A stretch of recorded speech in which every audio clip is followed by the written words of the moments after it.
ఏం చేస్తుంది అప్పుమా? కంట్లో నీళ్ళ ఎలా అనాలి?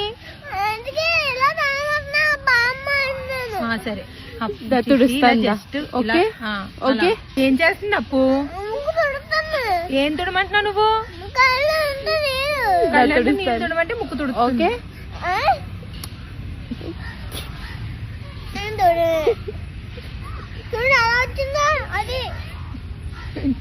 కాటి సరిపోతుందని ఏంటమ్మా? సరే ఓకే ఇక్కడ పట్టుకోవాలి. ఇక్కడ పడినప్పుడు వీడియోలో పడదు.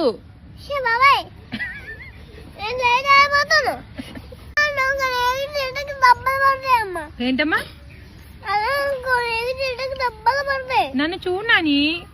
అలా అన్నా డబ్బులు పడతాయమ్మా. అలా అన్నా కొడతాను.